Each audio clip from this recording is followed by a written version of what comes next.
Hi everyone, Karissa here, and today I'm going to be talking to you about perception and learning how to see through the eyes of your horse.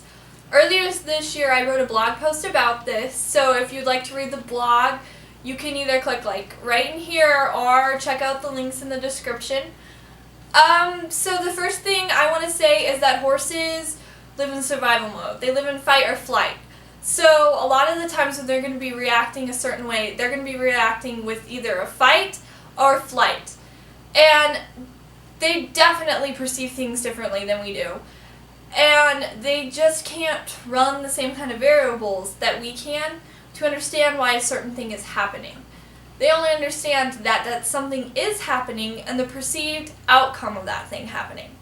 Such as if a horse had a traumatic experience, anything associated with that traumatic experience could cause a horse to react in a way that we don't want them to react in. That could be dangerous or could hurt them or something like that. It is the same thing if it is a new experience, such as when you're starting a horse out and you're working with them under saddle and stuff. They may not understand what you're saying, so that can make you or the horse frustrated. So you always have to remember to take into consideration the why behind or the reason that a horse is acting a certain way. Instead of just assuming stuff or just saying, oh, this horse should be able to do this, you should definitely consider looking into their past or understanding why. Sometimes just solving the why can help you find the problem and to fix the problem. So just try to figure out a way to work not over the problem or avoiding the problem, but work through the problem in a way that's positive. So I like to say it like this. I'm sure everyone's probably heard the saying, think before you speak.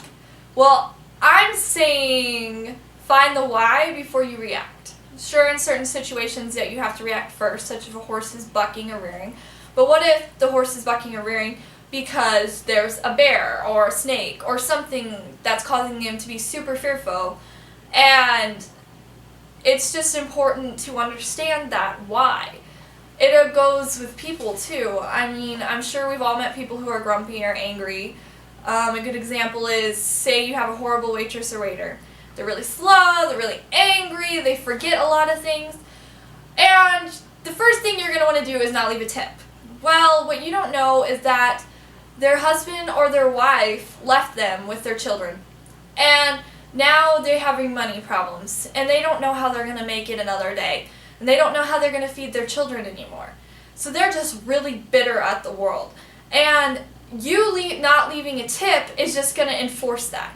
But if you're really kind back and you leave a good tip, you could totally change that person's day around. And you could help them start on a path that maybe will help them.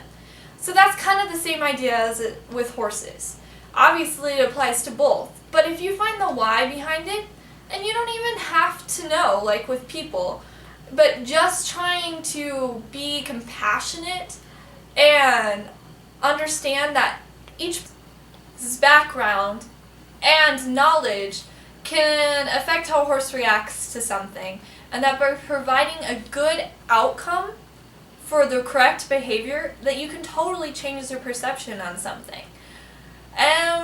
Thanks so much for watching, everyone, and remember that we want a horse to want to work with us and not make a horse work for us. And you guys all have a fantastic week, and I look forward to speaking to you guys next time. And don't forget to subscribe and follow me on Twitter, and I will be putting out more videos soon. Thanks. Bye.